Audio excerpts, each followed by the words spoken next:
बिस्मिल्लाहिर्रहमानिर्रहीम। नई बात के साथ मैं हूं फवाद अहमद। नाज़रीन, स्टॉक मार्केट मुसलसल तनज़्ज़ुली का शिकार है। डॉलर रेट किसी सूरत काबू नहीं आ रहा है। शरह सूद में भी इजाफा हो चुका है। क्या हम IMF प्रोग्राम की तरफ दोबारा जा रहे हैं? अगर IMF प्रोग्राम में चले गए जिस तरीके से मुज़ाकरात हो भी रहे हैं तो फिर महंगाई का क्या होगा, बिजली के रेट्स का क्या होगा, गैस का क्या होगा और पाकिस्तान की आइंदा आने वाली माशी सूरत हाल कैसी होगी? तमाम चीज़ों का जायज़ा लेंगे, बल्कि मालूमात लेंगे। हमारे साथ मौजूद हैं अकील करीम। डेडी साहब किसी तारुफ के मोहताज नहीं, मारूफ कारोबारी शख्सियत है। अकील भाई, बहुत शुक्रिया आपके वक्त का। स्टॉक मार्केट इतना ज़्यादा एकदम डिक्लाइन की तरफ है कि आपकी तरफ आना पड़ा, आपसे पूछना पड़ा कि अकील भाई आखिर स्टॉक मार्केट हुआ क्या है? स्टॉक एक्सचेंज के गिरने की कोई वजह समझ में नहीं आती। ठीक है, कुछ बयानात आए हैं जो अखबारों में छापे हैं।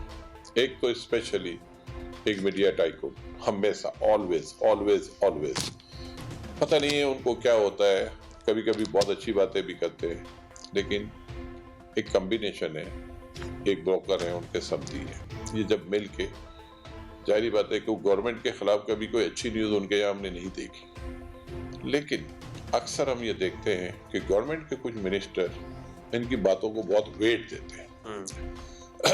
अब मुझे ये समझ नहीं आ रही कि इतनी क्या मुसीबत पड़ गई है कि पार्लियामेंट में बैठ के आप कैबिनेट में बैठ के लूज टॉक करें। मैं ये समझता हूँ बिजनेस कम्युनिटी के सारे लोग सबके लिए रिस्पेक्टेबल होने चाहिए, लेकिन किसी को हिट करो और किसी की अच्छी बातें करना शुरू करो, मैं समझता हूँ ऐसी बातें नहीं होनी चाहिए।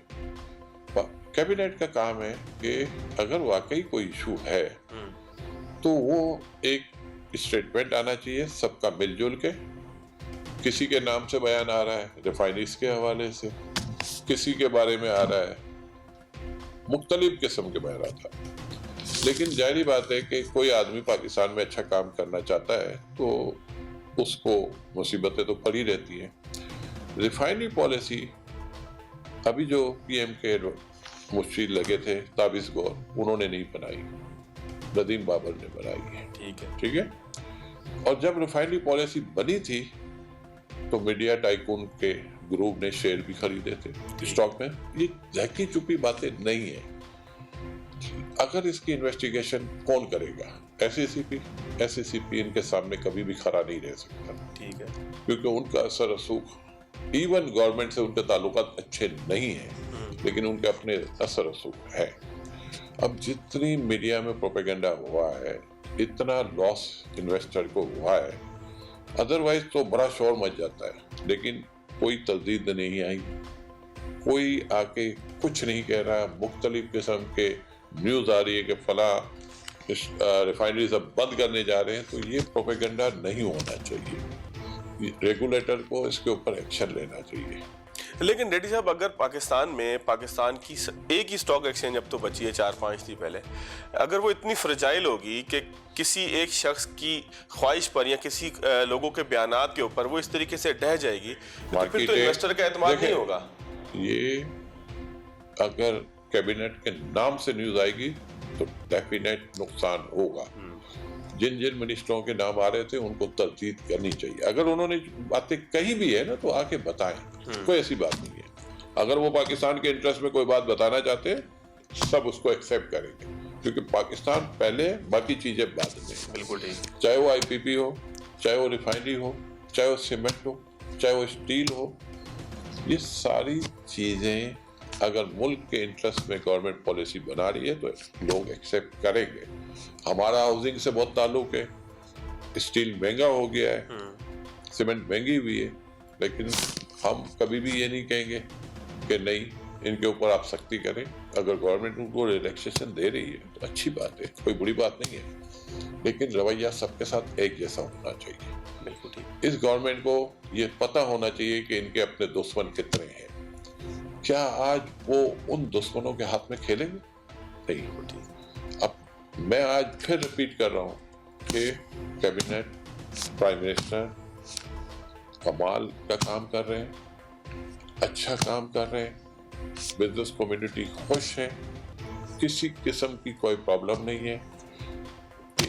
मार्केट में आज फिर मैं आज रिपीट कर रहा हूँ कि हमारे नंबर इतने बुरे नहीं हैं जिसकी वजह से ये पैनिक हो रहे हैं, जिसकी वजह से डिवैल्यूएशन हुआ है। ऐसी कोई ज़रूरत नहीं है। आज भी रुपया आपका अंडर वैल्यू है। आज आपकी इंपोर्ट जो बढ़ी है, अगर जून जुलाई अगस्त सितंबर ये 3 महीने में इंपोर्ट बढ़ी होगी, लेकिन उसकी वजूहत भी पता होनी चाहिए ना। मिनिस्ट्री को तो पता होनी चाहिए ना। बिल्कुल ठीक। हमें पता है, अकील ढेरी जब ये बात कर सकता है। मैं अब आपको बताता हूँ, फ्रेट के रेट में बार बार कह रहा था बढ़े, तो बल्क जहाज मिल नहीं रहे। राइस पोर्ट पे पड़ा हुआ है, 600-700 मिलियन डॉलर का राइस रुका हुआ है। उसकी वजह से राइस की प्राइस गिरी है। ये एक्सपोर्ट हो जाता है तो ये आपके जो 2 महीने का जो डेफिसिट है करंट अकाउंट 2.2 बिलियन, तो अगर ये 600 मिलियन वहां से निकाल दो तो क्या रहेंगे। बिल्कुल ठीक। इसी तरह बहुत सारे इंपोर्टेड चीजें जिनकी प्राइस डबल हो गई है। पाम ऑयल महंगा हो गया इंटरनेशनल मार्केट में, $1300 चला गया, अब शायद $1100 है। तो उसका आपका इंपोर्ट का बिल, पाम ऑयल तो उतना ही खा रहे हैं लोग। अब आप कोल की प्राइस $180 हो गई है, तो वो भी आप इंपोर्ट करते हैं। 60, 70, $75 का कोल अगर डबल हो गया तो आपकी इंपोर्ट डबल हो गई। तो ये फॉर द टाइमिंग है। ये कोविड का बैकलॉग ने सबको मुसीबत में डाला हुआ है। इससे आपको घबराने की जरूरत नहीं है। अब फिर बातें ले आते IMF पैसा नहीं देगा। मैं चलता हूँ IMF की तरफ आता हूँ अखिल भाई, लेकिन ये जो सारी बात आपने बताई कि राइस पड़ा हुआ है, चीजें नहीं आ रही हैं, आपको लगता नहीं है कि हुकूमत कुछ मैनेजमेंट के हवाले से कुछ कमी का शिकार है, कुछ मामलात वहां पर? मेरा नहीं ख्याल है। हुकूमत हर किस्म की कोशिश कर रही है कि अवाम को सपोर्ट करे, बिजनेस कम्युनिटी को सपोर्ट करे। कहीं भी गवर्नमेंट ने कोताही नहीं की है। प्राइम मिनिस्टर दिन और रात उन्होंने एक किया हुआ है। वो सिर्फ आपकी मुल्क की इकोनॉमी को रिवाइवल कर रहे हैं, और रिवाइवल हो चुका है। आपके कॉर्पोरेट रिजल्ट आज आ रहे हैं। ये रिजल्ट हमने कभी अपनी पूरी लाइफ में नहीं देखे। आज एक टेक्सटाइल मिल के साल की 73 रुपए अर्निंग आई है। किसको कहते हैं 73 रुपए? ये कभी किसी ने सोचा है? एक दूसरी टेक्सटाइल स्पिनिंग है, उसकी 28 रुपए अर्निंग आई है। तीसरी आप ये देखें, पावर सेक्टर के रिजल्ट देखो, एग, फर्टिलाइजर के, सीमेंट के, स्टील के, अनबिलीवेबल रिजल्ट है। अखिल भाई, अगर ये सारी चीजें इतनी अच्छी हैं, आपने बताया कि रिजल्ट्स बहुत अच्छे आए हैं, एक्सपोर्ट्स बेहतर हुई हैं, चीजें बेहतर हुई हैं, तो डॉलर क्यों नहीं संभल रहा? क्योंकि हम तो डॉलर से हिसाब किताब लगाएंगे। देखें, हमारा आज भी रिजर्व इस कंडीशन में भी $26.5 बिलियन का रिजर्व है।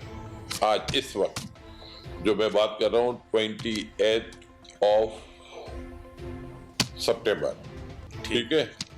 और ये हमारे क्वार्टर का एंड है, ठीक है। और ये क्वार्टर के एंड के भी रिजल्ट आएंगे, वो भी प्रूव करेंगे कि पाकिस्तानी इंडस्ट्री परफॉर्म कर रही है, ग्रो कर रही है, किसी किस्म का कोई इशू नहीं है। लेकिन जो मैंने आपको कहा ना कि थोड़ा जो डेफिसिट बढ़ा है, इस डेफिसिट से घबराने की जरूरत नहीं है। आप घबरा इसलिए रहे हैं कि $2.2 बिलियन का आ गया। आप उसको पूरे साल से कंपेयर नहीं कर सकते। उसलिए नहीं कर सकते कि हमारी $250 मिलियन मंथ एक्सपोर्ट है राइस। तो बल्क टर्मिनल आपको 25 रुपए फी किलो कॉस्ट आ रही है। पहले ये 4 रुपए की कॉस्ट आज 25 रुपए की हो गई। तो कौन भेजेगा माल? आज आपको व्हीट की इंपोर्ट करने की जरूरत नहीं है। आप बार बार इसके अंदर क्यों जाना चाहते हैं? आपके पास स्टॉक्स सफिशिएंट पड़ा हुआ है। अब आपके पास जो स्टॉक्स पड़ा हुआ है, तो ये इस वक्त जो इशू है, इस वक्त शिपमेंट का इशू है। तो ये शिपमेंट का इशू लंबा नहीं चलेगा। इसलिए 2-3 महीने में दम तोड़ देना है। बहुत सारी कमोडिटीज है जो नीचे आना शुरू हो चुकी हैं। ये इंपोर्ट का बिल इस तरह सस्टेन नहीं करेगा। ये डेफिसिट फिर नीचे आएगा।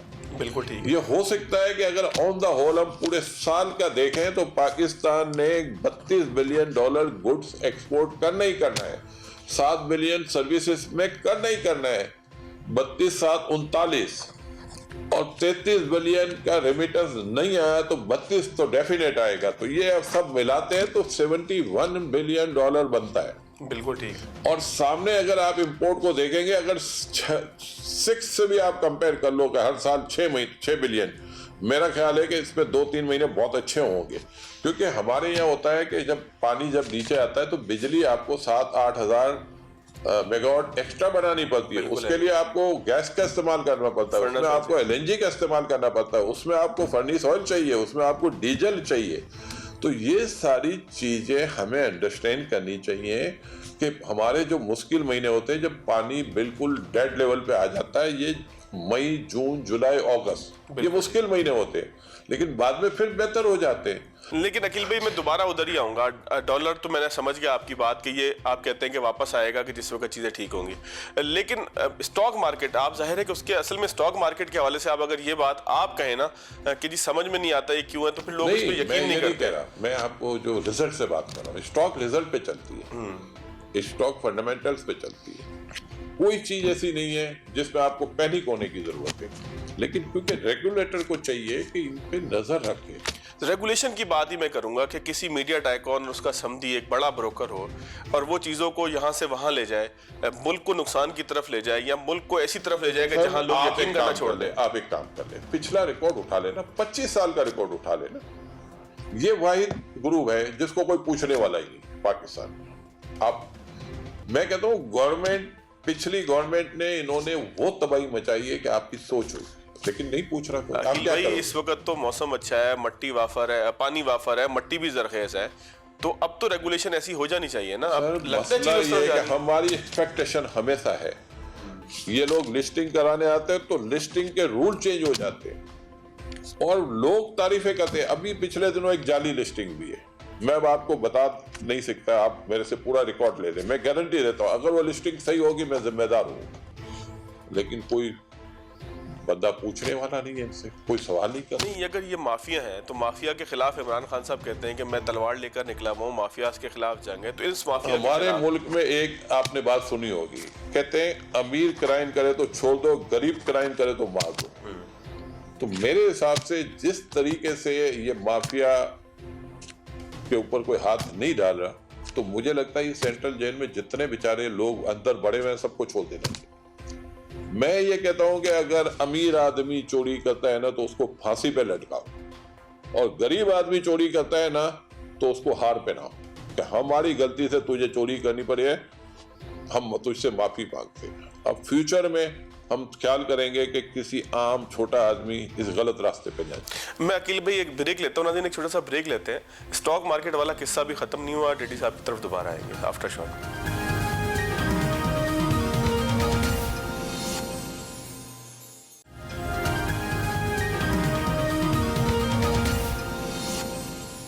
ब्रेक के बाद एक मरतबा फिर खुशामदीद। अकील करीम डेडी साहब हमारे साथ मौजूद हैं। स्टॉक मार्केट के हवाले से अकील करीम डेडी साहब ने आज हमें हैरान कर दिया कि जब उन्होंने कहा कि देखना पड़ेगा, रेगुलेशन को मजबूत करना पड़ेगा, कुछ माफियाज यहाँ पर ऐसी हैं कि जो चीज़ों को ख़राब कर रही हैं। तो अगर अकील भाई उन माफियाज को काबू नहीं करवा सकते तो फिर कौन काबू करवाएगा? अकील भाई सवाल मेरी एक बात सुन ले, मैं मेरिट पे काम करने का आती हूँ, अगर मुझसे गलत काम हुआ है मैं जवाब दे दूँ, लेकिन मैं आपको फिर यकीन से कहता हूँ जब पैसा चोरी का आता है ना तो फिर इस्तेमाल भी होता है। पाकिस्तान में साफ शफाफ लोग बहुत कम हैं। 100% मैं प्राइम मिनिस्टर के हवाले से आपको गारंटी दे सकता हूँ कि वो कभी भी किसी गलत आदमी को सपोर्ट नहीं करेंगे, लेकिन अगर कोई चीज नीचे मैनिपुलेट हो जाती है तो बड़ा मुश्किल होता है उसको टैकल करना। एक चीज आप अखबारों में रोज छापें, मैं ये कह रहा हूँ ना कि रिफाइनरी पॉलिसी के हवाले से उस माफियाज का प्रोपेगेंडा था और कामयाब हुआ। कामयाब इसलिए हो गया ना कि 12 रुपए का बाइक था, बड़ी मुश्किल से 7 रुपए का, वो तो गिरा ही नहीं है। अटक रिफाइनरी 59 रुपए रेट था, 287 रुपए हो गया। नेशनल रिफाइनरी 75 रुपए था, 650 रुपए हो गया। ठीक है।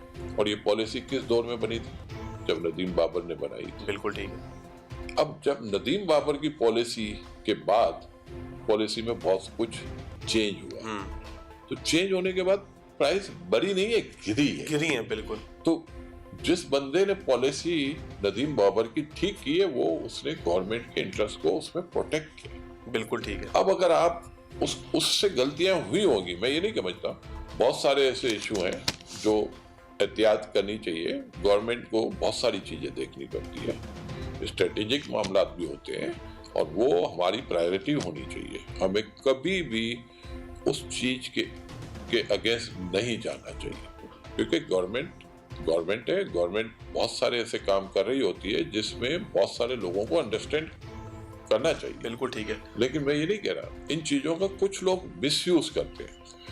मार्केट गिरना बढ़ना मार्केट के लिए देखें तो द टाइमिंग आप गिरा सकते हैं, लेकिन एवर नहीं। बिल्कुल ठीक। क्योंकि रिजल्ट जब आते हैं तो मार्केट को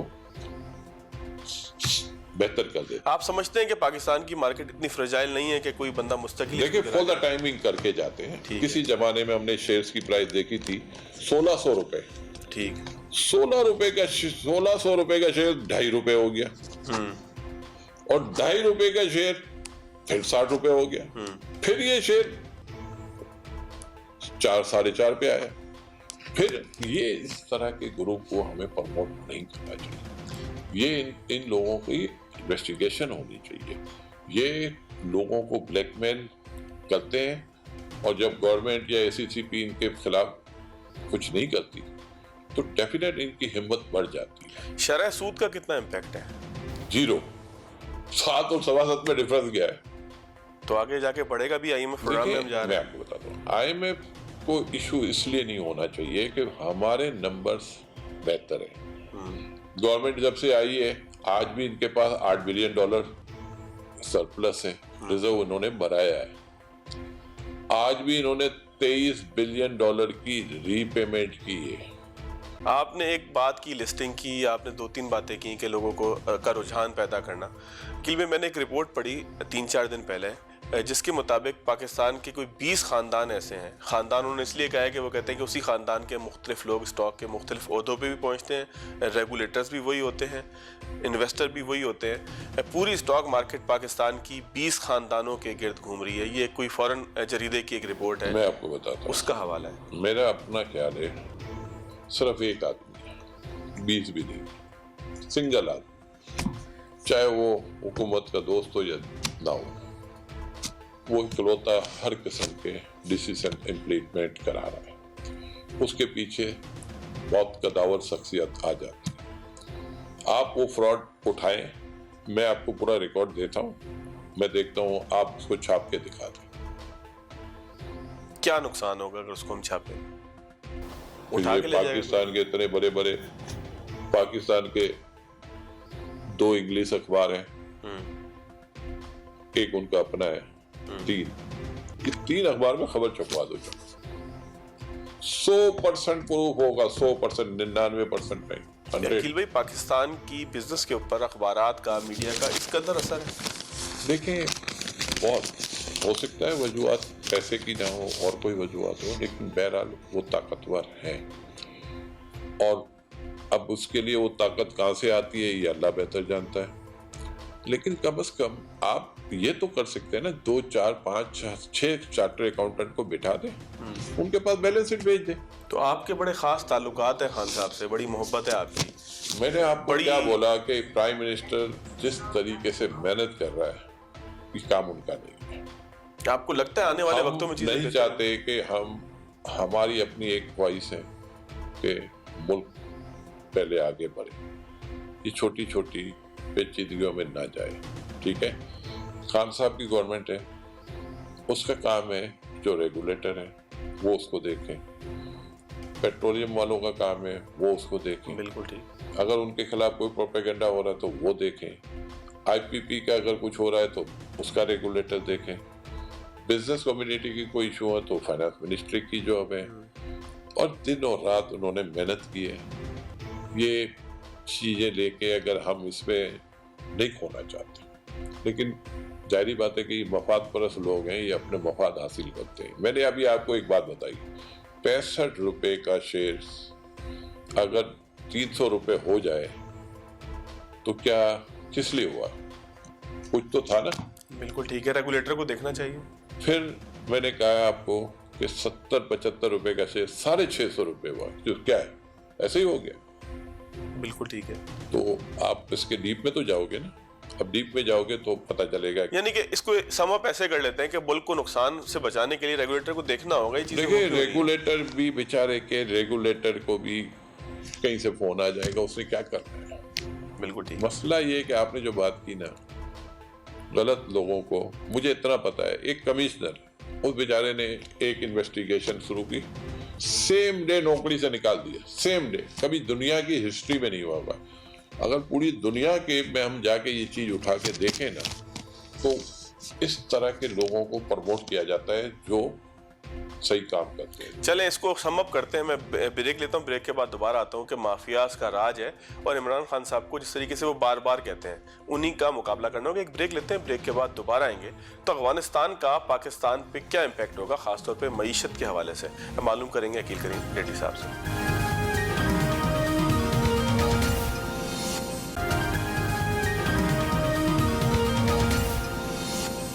ब्रेक के बाद एक मरतबा फिर खुशामदीद। अकील करीम रेड्डी साहब के साथ मौजूद है। पाकिस्तान की मईशत का जायजा तो हो ही रहा था, लेकिन अफगानिस्तान के पाकिस्तान पे इम्पैक्ट क्या होने, अगर खास तौर पर मईशत के जाविये से देखा जाए, अकील करीम रेड्डी साहब से ही पूछेंगे। अकील भाई, अफगानिस्तान के अंदर जाहिर है कि अब एक ट्रांजिशन तो हो गई है, हुकूमत का ऐलान हो गया, चीज़ें हो गई, पाकिस्तान पे अब भी कोई इम्पैक्ट आना है खासतौर पर मईशत के हवाले से? मेरी एक बात सुने, हमारे ऊपर क्या इम्पैक्ट आएगा? अफगानिस्तान में कत्ले-आम हो रहा था, ठीक है, जब भी हम सरवाइव कर गए, बिल्कुल ठीक। आज तो पीस है वहां। आज तो एक ऐसी हुकूमत है जो लोगों को इंसाफ देना चाहती है। आज ऐसी हुकूमत है जो गुनहगार को भी उनको माफी दे दी। तो ये तो मैं समझता हूँ, और पूरी दुनिया की फौज वहां थी, नाटो, अमेरिका, सब, और हर आदमी स्मूथली अपने अपने मुल्क में चला गया और सबकी मदद की पाकिस्तान ने। बिल्कुल ठीक। पूरी पीस नेगोशिएशन में पाकिस्तान ने सपोर्ट किया, और पाकिस्तान ने एक बड़ी अचीवमेंट है ये पाकिस्तान की, दुनिया को इसको एक्सेप्ट करना चाहिए। लेकिन क्योंकि एक हमारा नेबर कंट्री जो हमारा हमेशा से दुश्मन है, उस नेबर कंट्री के बहुत सारे दोस्त पाकिस्तान के अंदर भी मौजूद हैं। अकील भाई, अल्लाह ना करे, है, अल्लाह ना करे, नहीं होना चाहिए, लेकिन हमारे कौम में हुब्बत वतनी होनी चाहिए। इंडिया हमारा दोस्त नहीं है, बिल्कुल इंडिया के प्रोपेगेंडे के हमें शिकार नहीं होना चाहिए, लेकिन यहाँ हो रहे हैं। हमारा जो खबरें पढ़े वो ये बता रही है कि पता नहीं क्या हो जाएगा, लेकिन मैं आपको यकीन से कहता हूँ, अगर हम सब मजबूती से बैठे रहेंगे तो पाकिस्तान बहुत बड़ा बेनिफिशरी होगा इस पीस का। आपके प्राइम मिनिस्टर ने पहली दफा खुददारी का मुजाहरा किया। हर प्राइम मिनिस्टर पीछे माँ बाप करके बैठा होता था। आज तो भाई इस प्राइम मिनिस्टर को, मीडिया को भी एक्सेप्ट करना चाहिए हर सूरत में कि ऐसा खुददार प्राइम मिनिस्टर इसके पहले कभी आया था? ऐसा मिनिस्टर जिसने यूएनओ में जाके कश्मीर इशू को उठाया और आउटराइट बात की। ये जुमले जैसे मैं अभी चुप चुप के जो घुमा फिरा के बात कर रहा हूं, वो बात भी नहीं की, स्ट्रेट बात की कश्मीर इशू पे, अफगानिस्तान इशू पे। आज तक पाकिस्तान की फॉरेन पॉलिसी आपने ऐसी देखी है पहले? हर इशू पे उन्होंने बात की है, आंखों में आंखें डाल के बात की है। जो पहले हम लोगों से बात करते थे कि नहीं आप भी माए बाप, आप भी माए बाप, उन्होंने स्ट्रेट बात की है। आज चाइना आपके साथ क्लोज है, आज रशिया आपके साथ बैठने को तैयार हो गया है, आज आप रशिया के साथ मिलके बिजनेस एक्टिविटीज अपनी बढ़ा रहे हैं। आपकी वार एक्सरसाइज शुरू हो गई है रशिया और इनके साथ। अफगानिस्तान के आपके अच्छे ताल्लुकात हो गए हैं, तुर्की से आपके अच्छे ताल्लुकात हो गए हैं, मिडिल ईस्ट से आपके ताल्लुकात अच्छे हो गए हैं। हर मामलात में पाकिस्तान की रिस्पेक्ट बढ़ी है। अब आप किस बात से डर रहे हैं? अब ये क्यों प्रोपेगेंडा लोग कर रहे हैं? अमेरिका अब जंग अफोर्ड नहीं कर सकता, ये पूरी दुनिया को समझना चाहिए। बिल्कुल ठीक। अब प्रेसिडेंट ऑफ अमेरिका वो खुद अपनी स्पीच में ये कह चुका है कि जो डिसीजन हमने आज लिया है 10 साल बाद भी हमें यही डिसीजन लेना पड़ता है, नुकसान करने तो के बाद। आपके जब अमेरिका के प्रेसिडेंट ने ये बात कर दी तो फिर प्रोपेगेंडा किस बात का हम कह रहे हैं कि अफगानिस्तान वो ये भी दुश्मन तो 24 घंटे झूठ बोलता है। दुश्मन ने तो हमारे ऊपर हमला करके भी देख लिया उसका क्या हाल हुआ है। तो मैं ये समझता हूँ कि पाकिस्तान के हवाले से हमें हमारी गवर्नमेंट पे भरोसा चाहिए, अफवाज पाकिस्तान पे हमें ट्रस्ट करना चाहिए। हर मुश्किल वक्त में उन्होंने पाकिस्तान के लिए अपने आप को कुर्बान किया है।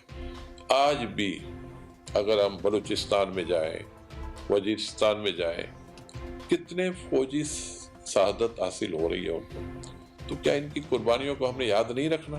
अच्छा अकील भाई, एक इमरान खान साहब कराची तशरीफ लाए, उन्होंने सिंध हुकूमत को एक पैगाम दिया कि कराची की तरक्की के लिए साथ मिलकर काम मैं करें। कहता हूँ पाकिस्तान की तरक्की के लिए सबको साथ देने की जरूरत है। कोई मफाहमत का अमल शुरू हुआ है? मैं समझता हूँ करना पड़ेगा, इससे आपको दूर जाने की जरूरत नहीं है। चाहे वो मुस्लिम लीग नून हो, चाहे वो पीपल्स पार्टी हो, चाहे वो मौलाना फजलुर रहमान हो, पीटीआई हो, एएनपी हो, आपको मुल्क के इंटरेस्ट में एक होने की जरूरत है।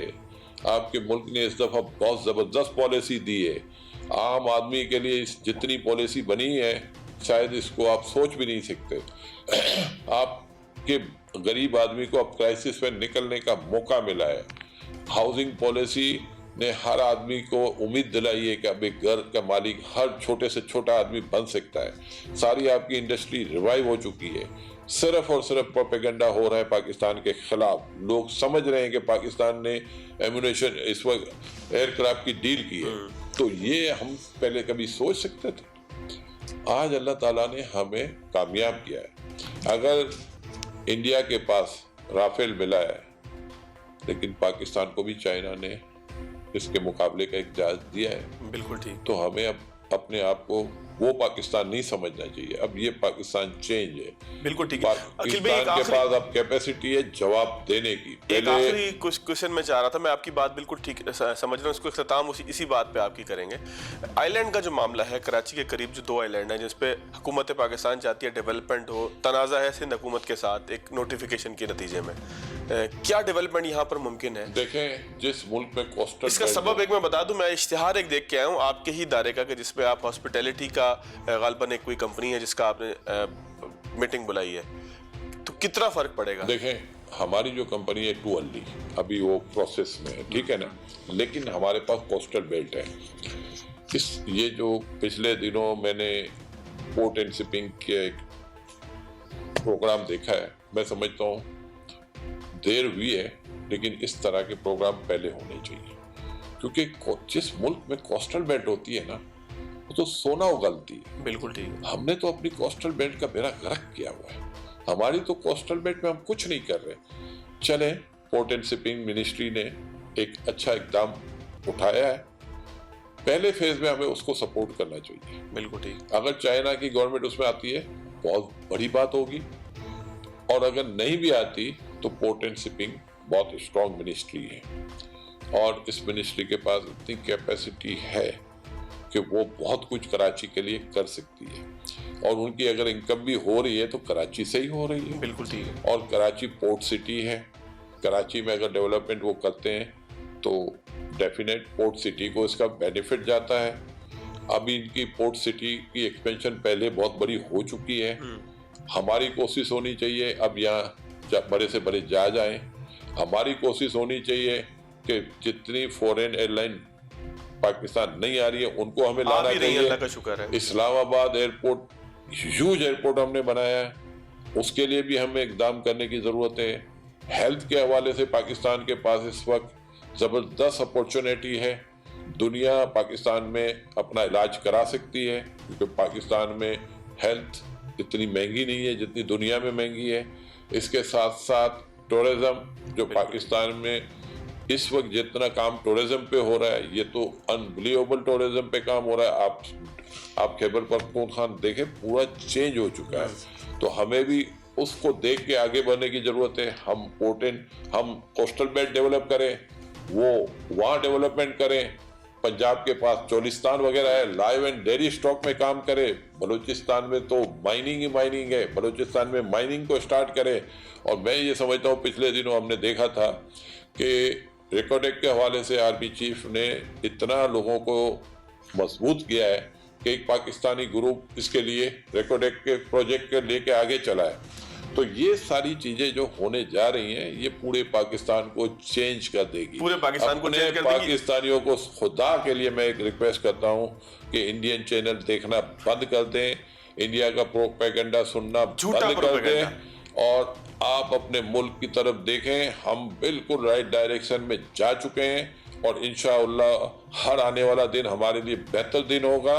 और ये दुश्मन अभी जो भौंक रहा है, जिस तरह रास्ता अफगानिस्तान में बंद हो चुका है, जो अफगानिस्तान से दहशतगर्दी एक्सपोर्ट कर रहा था, अब उसके सारे रास्ते ब्लॉक हो चुके हैं। 44 आज़ादी की तहरीकें उनके अपने मुल्क में चल रही है और अपने मुल्क की आवाज़ वो दबाने के लिए उनकी अफवाज इस्तेमाल हो रही है, उनकी पुलिस इस्तेमाल हो रही है। और इतना बुरा पाकिस्तान में कुछ भी नहीं है कि हम उनसे 1000 दर्जा बेहतर। बिल्कुल ठीक है, अल्लाह का बड़ा शुक्र है। नाज़रीन, इसी बात के साथ जो अकील भाई ने कही, इख्तितामिया की जरूरत नहीं है, प्रोग्राम का इख्तिताम करेंगे। अल्लाह हाफ़िज़।